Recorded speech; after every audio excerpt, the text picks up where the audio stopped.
ہماری فیملی میں رشتے ڈسکس تھوڑے سے شاید نیگیٹیوٹی کے ساتھ، تمہاری پھوپھی نے یوں کہہ دیا، تمہاری خالہ نے یوں کہہ دیا، تو ماموں نے یوں کہہ دیا، تو چچا نے یوں کہہ دیا، ہم کتنی تکلیفوں میں تھے، نہ چچا کھڑا رہا، نہ ماموں کھڑا رہا، نہ خالہ کھڑی رہی، نہ پھوپھی کھڑی رہی، نہ فلاں کھڑا رہا، وہ بھی چلے گئے، وہ رشتہ داروں نے بھی منہ موڑ لیا۔ تو اس طرح کی اگر نگیٹو ڈسکشن بچوں کے ساتھ یا فیملی میں اتنے منفی انداز میں کریں گے تو ظاہر ہے بھی رشتوں کا لحاظ کیسے رہے گا۔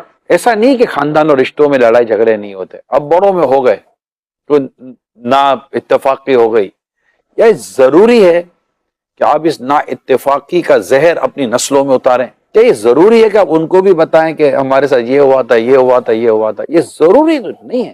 اس کا نتیجہ کیا نکلتا ہے؟ نتیجہ بدقسمتی کے ساتھ یہ نکلتا ہے کہ ہمارے یہاں پھر کزنس میں دشمنیاں شروع ہو جاتی ہیں، کزنس میں دوریاں شروع ہو جاتی ہیں، اب وہ آپس میں نہیں ملیں گے، بھائی ہمارے والد نہیں ملتے، ہماری امی نہیں ملتی، انہوں نے منع کر دیا۔ اچھا کبھی کبھی یہ ملتے بھی ہوگا کئی کزن، یار کیا کرے یار، بڑوں کو کیسے سمجھائیں، بات ہی نہیں کرتے آپس میں، پھر آپ کو پتا چلے گا کیوں ملے تھے، منع کیا تھا نا، جو تمہارے باپ کے ساتھ صحیح بات نہیں کرتا تو تم اس کے ساتھ صحیح بات کیسے کر سکتے ہو؟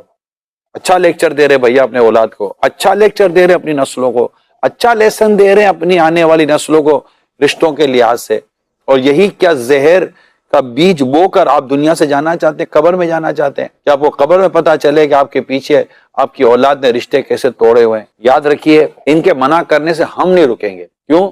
کیونکہ ہمیں خونی رشتے نبھانے کا حکم ہے۔ یہ جو خونی رشتے ہیں، ذوی الارحام ہیں، یہاں پر والدین کی فرما برداری نہیں کی جائے گی، یہاں پر اللہ اور اس کے رسول کی فرما برداری کی جائے گی، ہم یہاں قطع رحمی نہیں کریں گے، بلکہ اگر موقع ملے تو اپنے بڑوں کو ختم کرے۔ آپ کیا لگتا ہے کہ سارے مکمل ہیں؟ نہیں، سارے مکمل نہیں ہیں، ہم میں سے ہر ایک میں کوئی نہ کوئی خامیاں موجود ہیں۔ آپ بولے کہ میں اس کو برداشت کرتا تو ہو سکتا ہے وہ بھی تو آپ کو برداشت کرتا، اب میرے سے یہ امید رکھی تو وہ میری بھی امید رکھی تھی۔ ایک دوسرے کی کرٹیسائز کی دنیا میں نہ جائے۔ پیارے آقا صلی اللہ تعالی علیہ وآلہ وسلم نے ارشاد فرمایا کہ نسب کی کم از کم اتنی تعلیم تو ضرور حاصل کرو جس سے تم اپنے رشتہ داروں سے صلہ رحمی کر سکو۔ اب اس کے بریکٹ میں جو بات لکھی ہے نا وہ سمجھیے، تمہیں معلوم ہونا چاہیے کہ کون ہمارا کیا لگتا ہے تاکہ تم اس سے صلہ رحمی کرو اور اس رشتے کا لحاظ رکھو، اس لیے کہ صلہ رحمی اپنے لوگوں میں محبت،